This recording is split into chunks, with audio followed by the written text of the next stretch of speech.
नमस्ते दोस्तों, स्वागत है आप सबका सरकारी परीक्षा के यूट्यूब चैनल पे। और आप सबका स्वागत है आरआरबी ग्रुप डी के वीडियो सीरीज में। जी हाँ, इस वीडियो सीरीज में जो वहाँ हम डिस्कस कर रहे हैं प्रीवियस ईयर क्वेश्चंस के पेपर, और इसके माध्यम से हम आपको बता रहे हैं कि क्या जो टॉपिक्स हैं वो आपके लिए इम्पोर्टेंट हैं, किस तरह से अप्रोच रखनी है पढ़ाई करने की, और किस तरह से ग्रुप डी से जॉब पाना है। तो मैं प्रकाश, और मैं यहाँ पर डिस्कस करता हूँ जनरल साइंस और जनरल स्टडीज़ को। तो अगर आप देखें तो जनरल साइंस और जनरल स्टडीज़ में क्या इंपॉर्टेंट होता है, तो जो आप इसकी जानकारी मिलेगी, कैसे मिलेगी, तो एक सबसे आसान तरीका है, जितने भी प्रीवियस ईयर क्वेश्चन आपके अवेलेबल हो रहे हैं उन क्वेश्चंस को आप पढ़ो, उन क्वेश्चंस को समझो, और उन क्वेश्चंस की पीछे या रिलेटेड क्या क्या चीज़ें बन सकती हैं या उस टाइप के क्वेश्चंस कॉन्सेप्ट आ सकते हैं, हमें उन चीज़ों पर पहले फोकस करना है। ठीक है, जो जीएस की बात है तो आप जितना अच्छा पढ़ोगे उतना बेहतर होता है, बट ये जो स्ट्रैटेजी बताया वो लास्ट मिनट प्रिपरेशन की होती है। तो आज हम डिस्कस करने जा रहे हैं 29 अक्टूबर 2018 शिफ्ट 2 के पेपर को। और इस पेपर में अगर बात करें तो 20 नंबर का जो जीके का पोर्शन आता है उसमें 11 क्वेश्चंस जो थे वो थे इसके जनरल नॉलेज के, स्टैटिक जीके, स्टैटिक पॉइंट्स के, और 9 जो थे वो करंट अफेयर्स थे। ठीक है, तो करंट अफेयर्स का जो सेक्शन होता है उसको आपको डील करना है। तो बहुत ही अच्छा तरीका है कि करंट अफेयर्स के लिए आप सरकारी परीक्षा के यूट्यूब चैनल को फॉलो करें, और जो भी डेली वहाँ पर 6:30 बजे करंट अफेयर अपडेट होता है उसको रोज आप सुनने और उससे पीछे उससे रिलेट करने, एक दूसरे से करंट अफेयर को रिलेट करने की कोशिश करें। ठीक है, करंट अफेयर रोज प्रैक्टिस करने की चीज़ है।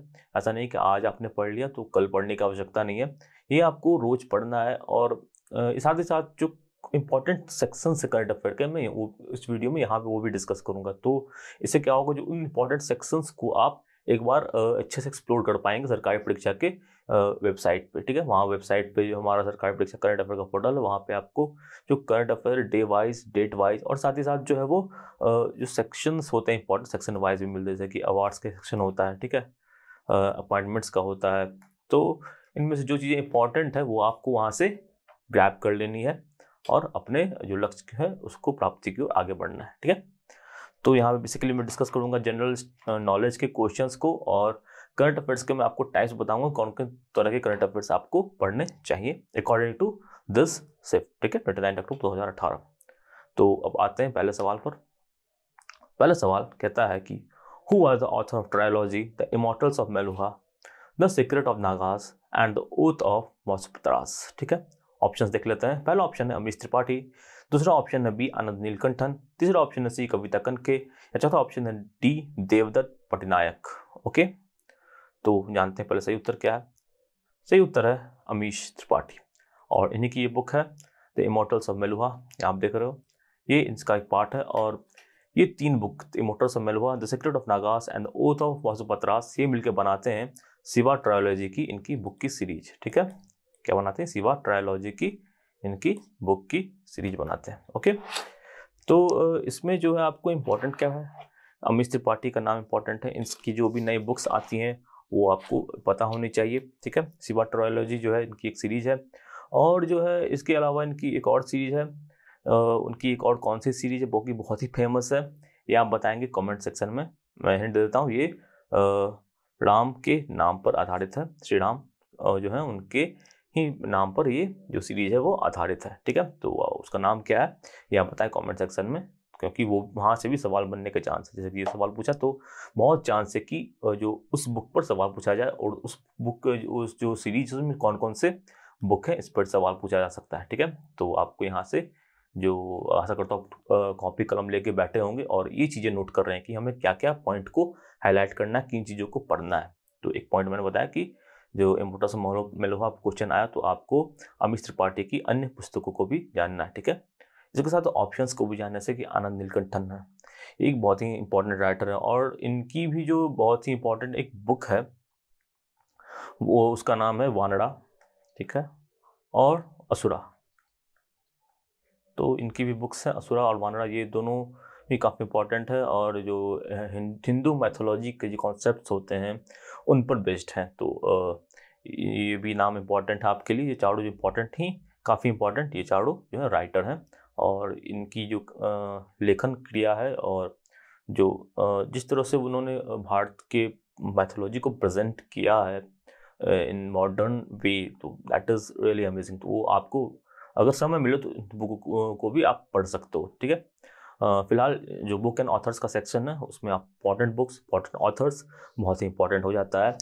तो इसमें दोनों तरह की चीज़ें से आप इंपॉर्टेंट रिलेट कर सकते हैं, जैसे कि ये तो हो गई एक पहले की लिखी हुई बुक, और जो रिसेंट बुक्स होती हैं, जो इस साल जो बुक्स आई हैं वो इस साल के बुक्स एंड ऑथर्स में आ जाएंगे, ठीक है।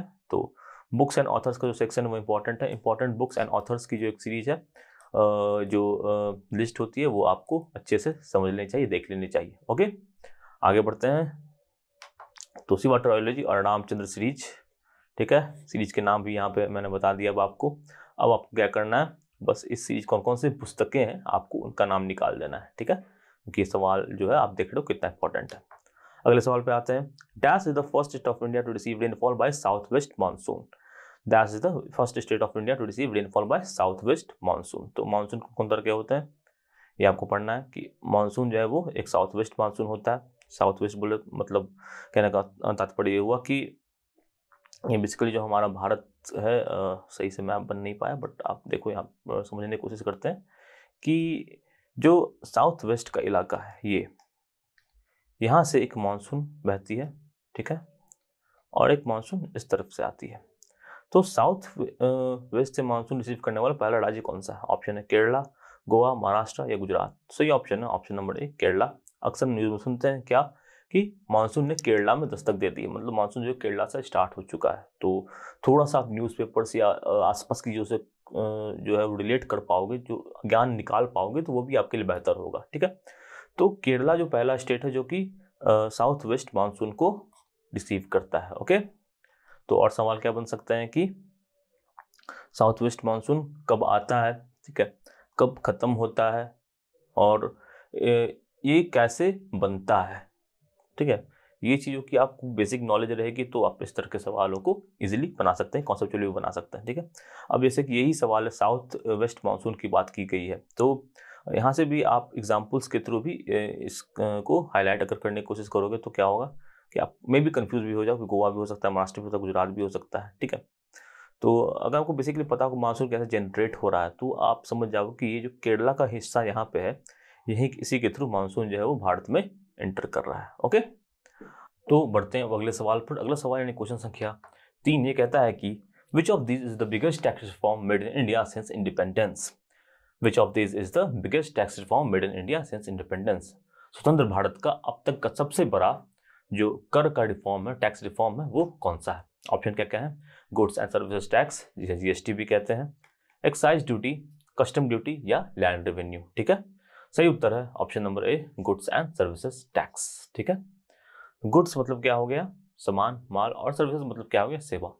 तो गुड्स और सर्विसेज पे जो टैक्स लगते हैं वो इंडिया का सबसे बड़ा टैक्स रिफॉर्म है, ठीक है। ये कब आया था? ये 2017 में आया था, और 1 जुलाई 2017 को ये जो रिफॉर्म आया था, इसमें क्या हुआ था कि जो बहुत सारे जो टैक्स होते थे, जैसे वैट होते थे, ठीक है, एंटरटेनमेंट टैक्स होता था, उस तरह के बहुत सारे जो टैक्सेस होते थे जो कंज्यूमर को पे करने होते हैं for their goods and for their services, मतलब कि सेवा के रूप में, या कुछ हम सामान खरीदते हैं उस पर जो हमारा टैक्स लगता है। तो ऐसे बहुत सारे टैक्स लगते थे। तो इन सभी टैक्सों को मिला के बनाया गया था क्या? गुड्स एंड सर्विसेज टैक्स, आम भाषा में से जीएसटी ही कहते हैं। और जीएसटी जो बनाया गया था, तो इसके लिए एक जीएसटी काउंसिल बना था, जिसमें सभी राज्यों के बेसिकली फाइनेंस मिनिस्टर रहते थे, और जो है वो भारत के जो वित्त मंत्री रहते थे, ठीक है।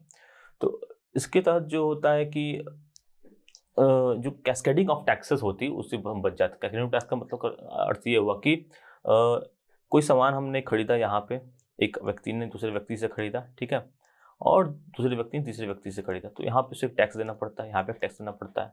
तो इस सिस्टम खत्म करके एक बनाया गया कि सीधे जो टैक्स है वो यहाँ से पे हो जाएगा, सारा टैक्स को जोड़ के, ठीक है। तो मोटा मोटी जीएसटी का यही कॉन्सेप्ट होता है।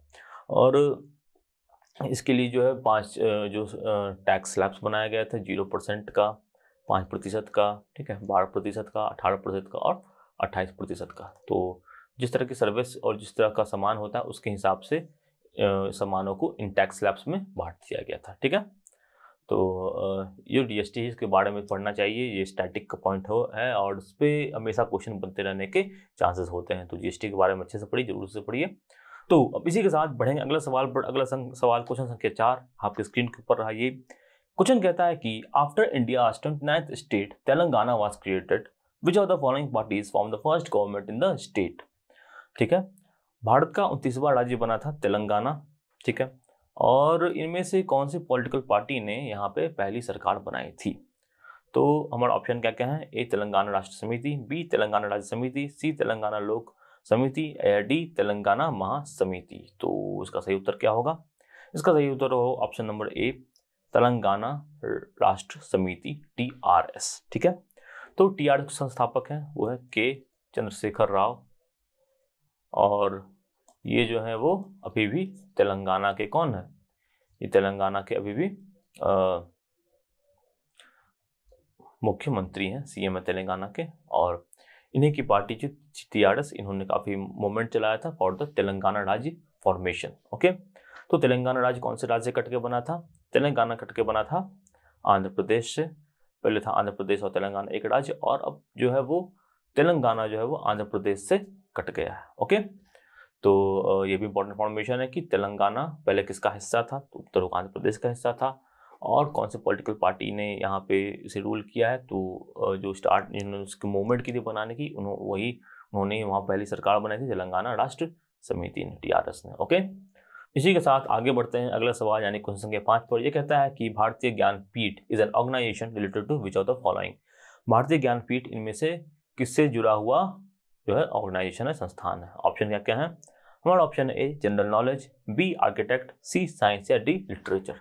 तो जानेंगे सही उत्तर। सही उत्तर है ऑप्शन नंबर डी लिटरेचर, यानी कि साहित्य से जुड़ा हुआ यह अवार्ड है भारतीय ज्ञानपीठ अवार्ड। बहुत ही पॉपुलर, बहुत ही फेमस सा अवार्ड है।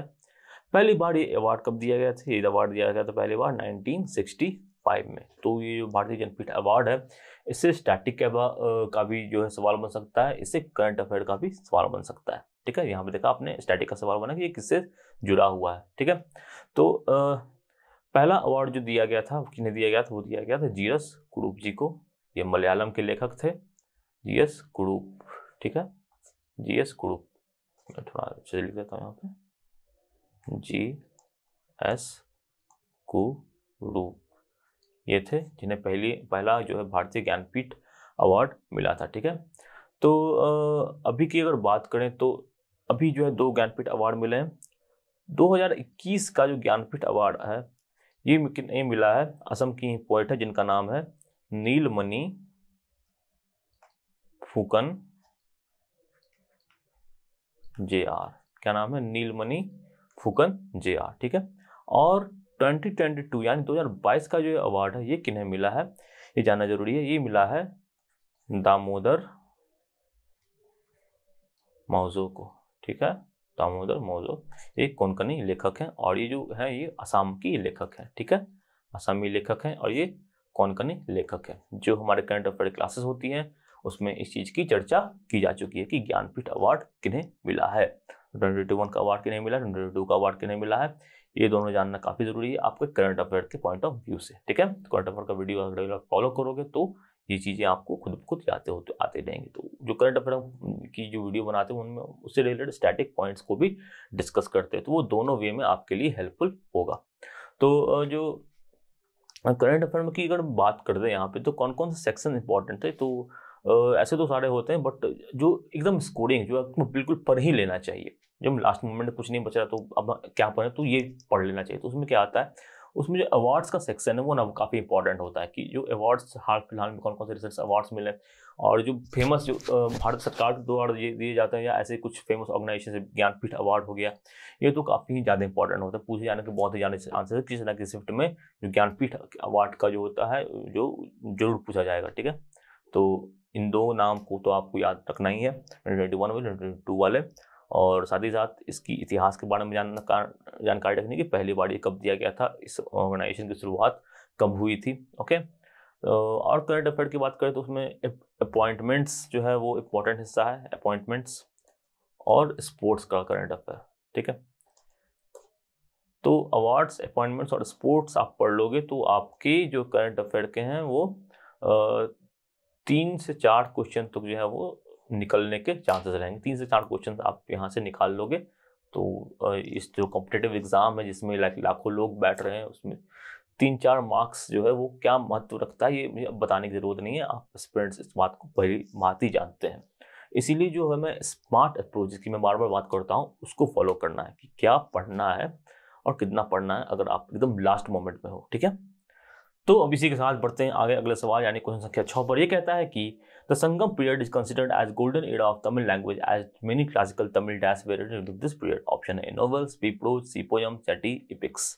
ठीक है, यानी कि उपन्यास, प्रोजेज, कविताएं या एपिक्स। तो सही उत्तर क्या है? सही उत्तर है ऑप्शन नंबर डी, सी पोयम्स। यानी कि जो पोयम्स थे, जो कविताएं थी जो तमिल संकलन लिटरेचर की, वो काफ़ी फेमस थी और इसीलिए जो तमिल का संगम पीरियड है वो काफ़ी तमिल लैंग्वेज का बहुत ही महत्वपूर्ण, काफ़ी गोल्डन एरा माना जाता है। ओके, संगम लिटरेचर काफ़ी, संगम जो लिटरेचर है वो बहुत फेमस है और इसमें जो रामायण लिखा गया है, इसमें बहुत सारी जो भारत की एपिक्स हैं वो सब कुछ लिखी गई हैं। तो संगम पीरियड जो है तमिल का, इसके बारे में आपको ज़रूर पढ़ना चाहिए कि किस तरह का पीरियड था, किस तरह का जो बहुत ही बेहतरीन लिटरेचर है वो, इसके बारे में आपको जानकारी होनी चाहिए। जो इंडियन आर्ट एंड कल्चर है उसके बारे में आमतौर पर तो सबको जानकारी होनी चाहिए। एज एस्पिरेंट्स आपको ये तो ऐसी बातें हैं जो आपको एकदम रटी होनी चाहिए कि संगम लिटरेचर का नाम आते हैं आपके दिमाग में तमिल आ जाना चाहिए कि तमिल लैंग्वेज का पीरियड रहा है। ठीक है, तो आगे बढ़ेंगे अगले सवाल कुछ इसके साथ पर। ये कहता है कि which sport is Kidambi Srikanth renowned for. Kidambi Srikanth जो है वो कौन से खेल से संबंध रखते हैं? तो स्पोर्ट्स से जुड़ा हुआ इस तरह का भी सवाल आ सकता है, कौन से खिलाड़ी किस खेल से जुड़े हुए हैं, और इससे जो करंट अफेयर के सवाल बनने के भी चांसेस रहते हैं। तो इंपॉर्टेंट जो ग्रैंड स्लैम्स होते हैं या जो इंपॉर्टेंट टेनिस टूर्नामेंट्स होते हैं, एटीपीज होते हैं, उनके बारे में भी आपको क्या होना चाहिए, पता होना चाहिए कि किसने जीता है इस साल के हाल फिलहाल में, किन्होंने जीता है। ठीक है, तो ये सवाल कहता है कि किदाम्बी श्रीकांत जो है कौन से स्पोर्ट्स से, कौन से खेल से जुड़े हुए हैं। ऑप्शन में बैडमिंटन से जुड़े हैं, टेनिस से, फुटबॉल से या चेस से। तो सही उत्तर है क्या? सही उत्तर है बैडमिंटन। किदाम्बी श्रीकांत जो है वो बैडमिंटन से जुड़े हुए हैं। ठीक है, तो यहाँ देखो किदाम्बी श्रीकांत बैडमिंटन खेलते हुए काफ़ी फेमस बैडमिंटन खिलाड़ी हैं। आपको ये भी याद रखना होगा किदाम्बी श्रीकांत या पीवी सिंधु, ये जो फेमस खिलाड़ी, उन्होंने कौन कौन से हाल फिलहाल में जो है वो टूर्नामेंट्स इन्होंने खेले हैं, जीते हैं, कि फाइनल में पहुंचे हैं। तो वहाँ से भी एक तरह के सवाल बनने के चांसेस रहते हैं। ओके, अगला सवाल क्वेश्चन संख्या 8 पर आते हैं। Shillong is the capital of. तो ये जो सवाल है ये तो मतलब बहुत ही आसान है, स्कोरिंग है। अगर आप सारे स्टेट कैपिटल्स याद है, सारे स्टेट्स के मुख्यमंत्री के नाम याद है और जो सारे स्टेट्स हैं उनकी एक्चुअल लोकेशंस आपको बेसिकली आइडिया है कि कहाँ पे है, तो आप जो है कुछ इस तरह के सवाल तो एकदम चुटकियों में बन जाने चाहिए। तो ऐसे सवाल है जो आप एक्सपेक्ट करो कि ऑलमोस्ट सारे स्टूडेंट्स इसके उत्तर दे देंगे। ठीक है, Shillong is capital of Tripura, Meghalaya, Nagaland या असम। सही उत्तर है option number B, Meghalaya. Shillong है किसका कैपिटल? मेघालय का कैपिटल क्या है? शिलोंग। ठीक है, तो ये सारे जो स्टेट्स हैं कैपिटल के नाम आपको जरूर पता होने चाहिए। सारे स्टेट्स कैपिटल, त्रिपुरा का कैपिटल, नागालैंड कैपिटल, असम का capital, north east states capital तो पूछे जाते ही हैं, साथ ही साथ बाकी स्टेट्स के भी कैपिटल जो है आपको अच्छे से पता होने चाहिए। ठीक है, तो इसी के साथ बढ़ेंगे आगे अगले सवाल क्वेश्चन संख्या 9 पर। यह कहता है कि which are the following Indian state political party is led by Ramvilas Paswan. Ramvilas Paswan इनमें से कौन से पॉलिटिकल पार्टी का जो है वो नेतृत्व करते थे? उस वक्त वो करते थे और अब नहीं करते क्योंकि रामविलास पासवान अब नहीं रहे। और जब ये केंद्रीय वर्ग मंत्री थे भारत सरकार के तो इनका निधन हो गया था पिछले ही वर्षों, मतलब 2020 में जो है इनका निधन हो गया था। ठीक है, तो इनकी पॉलिटिकल पार्टी का नाम कौन सा है? ऑप्शन है राष्ट्रीय लोक समता पार्टी, बी लोक जनशक्ति पार्टी, सी राष्ट्रीय लोकदल या डी शिरोमणि अकाली दल। सही उत्तर क्या था? लोक जनशक्ति पार्टी। ठीक है, तो कोई भी अगर पॉलिटिकल लीडर है अगर उनका निधन हुआ है तो बहुत ही चांसेस है कि उनसे रिलेटेड इस तरह के भी सवाल पूछे जा सकते हैं। वैसे उस वक्त तो ये जीवित थे, बट हाँ कौन से पॉलिटिकल पार्टी जो है वो कौन लीड करती है, जो पॉलिटिक्स से रिलेटेड हुआ, एक बहुत ही सिंपल सा सवाल है। तो इसके लिए क्या करना चाहिए आपको ऐसे सवालों के लिए? अगर आप मैं रेगुलर डेज की बात करूँ तो आप समाचार पत्रों को अगर फॉलो करेंगे तो ये चीज़ें भी आपको स्टैटिक पॉइंट्स भी आपको साथ साथ समझ में पता आती रहेगी। जो पॉलिटिक्स और फॉलो करते होंगे तो ये चीज़ें आपको साथ साथ अच्छे से पता होती रहेंगी। ठीक है, तो इसको बस पढ़ने का वही तरीका है कि हमें जो है न्यूज़पेपर्स को है उसको अच्छे से जो हमें क्या करना है, ध्यान में रखना है, उसको अच्छे से पढ़ना है। ठीक है, तो सही उत्तर था इसका लोक जनशक्ति पार्टी। और इसी के साथ बढ़ेंगे आगे अगले सवाल पर। सवाल संख्या 10 ये कहता है कि पूर्ण Swaraj was announced in the Indian national Congress session of Nagpur, Poona, Calcutta या लाहौर। पूर्ण स्वराज जो है भारत कांग्रेस के कौन से सेशन में जो है वो अनाउंस किया गया था। ऑप्शन क्या क्या है, नागपुर में, पूना में, कलकत्ता में, लाहौर में। तो सही उत्तर का क्या हो जाएगा, ऑप्शन नंबर डी, लाहौर। ठीक है, तो लाहौर का जो सेशन हुआ था सन 1929 में, यहाँ पे जो हुआ था, जो इस वक्त कांग्रेस के प्रेसिडेंट थे वो थे हमारे देश के पहले प्रधानमंत्री पंडित नेहरू, और उन्होंने ही यहाँ पे घोषणा की थी कि पूर्ण स्वराज अब हमें चाहिए।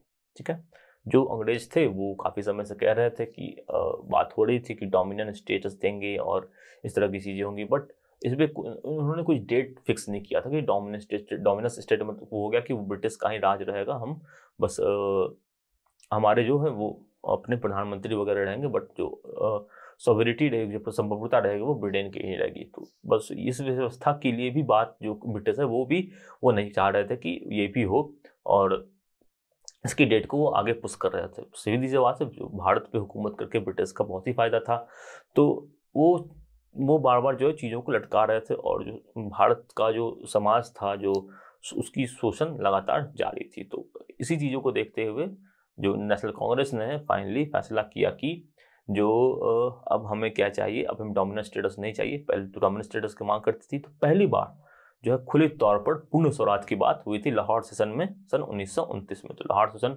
अपने आप में ही काफ़ी इंपॉर्टेंट हो जाता है। तो इंपॉर्टेंट कांग्रेस सेशन जो होते हैं, जैसे सूरत का सेशन होता है, ठीक है, जहाँ पे कांग्रेस का जो है स्प्लिट होता है, या गरम दल का जो है मेल होता है वो कौन से सेशन में होता है। ठीक है, साथ ही साथ जो है कांग्रेस का कौन कौन से इंपॉर्टेंट सेशंस होते हैं, पहला सेशन कहाँ हुआ था, जैसे कि पहला सेशन मुंबई में हुआ था, कौन से साल में हुआ था। तो इस सवाल से आपको पता चला कि इस तरह के भी कांग्रेस के सेशन के सवाल आए जा सकते हैं स्ट्रैटेजी के जो हिस्ट्री का जो सेक्शन होता है। तो हिस्ट्री में जो ये जो मॉडर्न हिस्ट्री का पीरियड होता है, ये इंडिया स्ट्रगल का जो पीरियड होता है, स्ट्रगल फॉर इंडिपेंडेंस का जो पीरियड होता है, और गांधी जी का रिलेटेड जो स्ट्रगल होता है, ये चीज़ें इंपॉर्टेंट हो जाती हैं। ये सिर्फ आरआरबी ग्रुप डी की बात नहीं, ये हर जो एग्ज़ाम है वहाँ पे इंपॉर्टेंट होता है, जिसमें भारत की जो आज़ादी की जंग है उससे रिलेटेड सवाल पूछे जा सकते हैं। पूर्ण स्वराज से पूछा जा सकता है, दांडी मार्च से पूछा जा सकता है, ठीक है, और सवाल पूछा जा सकता है फेमन कमीशन से। तो ये सब जो टर्म है और इनकी जो टाइमलाइंस हैं, अगर आप टाइमलाइन के थ्रू इनको याद करोगे, कौन सी चीज़ पहले हुई थी, कौन सी चीज़ बाद में हुई थी, तो आपको चीज़ें क्लियर हो जाएगी। 1915 में गांधी जी का आगमन हुआ था, 1919 में उन्होंने नॉन कॉपरेशन मूवमेंट की बात की थी, ठीक है, 1921 में 1919 में जलियांवाला हुआ था, 1921 में नॉन कॉपरेशन की बात की थी, ठीक है। फिर पूना पैक्ट कब हुआ था, राउंड टेबल कॉन्फ्रेंसेस कब हुए थे, कौन कौन से राउंड टेबल कॉन्फ्रेंस कब हुए थे, उसका एक टाइमलाइन से अगर आप याद रखोगे और तो क्या होगा, आपको चीज़ें याद करने में आसानी होगी।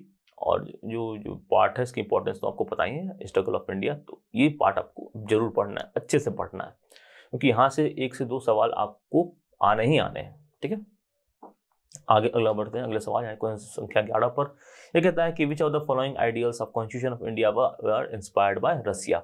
इनमें से जो कौन से आइडियाज थे, जो संविधान को क्या कहा जाता है, बोरोड कॉन्स्टिट्यूशन कहा जाता है। क्या कहा जाता है, बोरोड कॉन्स्टिट्यूशन कहा जाता है। इसका मतलब ये हुआ कि जो हमारे कॉन्स्टिट्यूशन के प्रोविजंस हैं वो बाकी के देशों से लाए गए थे, और बहुत सारे लोगों ने बैठ के कॉन्स्टिट्यूंट असेंबली में बैठ के इस कॉन्स्टिट्यूशन को बहुत अच्छे से रखा था। और बी आर अम्बेडकर जो थे, भीमराव अम्बेडकर जो थे, उन्होंने बहुत ही अच्छे से इसको एक सांचे में डालकर उसको ड्राफ्ट किया था। तो उसमें बहुत लोगों का योगदान था, बहुत सारी विचारधाराओं का मिलन था। तो और इसके साथ ही साथ जो उस वहाँ के जो हमारे कॉन्स्टिट्यूशन बनाने वाले थे वो पढ़े लिखे थे, वो ये भी जानते थे कि बाहर के देशों में क्या चल रहा है, वहाँ की जो अच्छी चीज़ें हैं जिनमें क्या हम अडॉप्ट कर सकते हैं, उन्होंने उसे भी अडॉप्ट करने की जो है कोशिश की, ठीक है। तो रसिया से क्या अडॉप्ट किया गया था, ये हमारा सवाल है। और ऑप्शन क्या क्या है, अमेंडमेंट प्रोसीजर यानी कि संविधान में संशोधन करने की जो प्रक्रिया है उसका, फंडामेंटल राइट्स यानी कि जो मौलिक अधिकार दिए जाते हैं उनकी बात, फंडामेंटल ड्यूटीज़ की बात करते हैं, या option number D directive principles of state policy की बात कर रहे हैं। तो रसिया से क्या लाया गया था?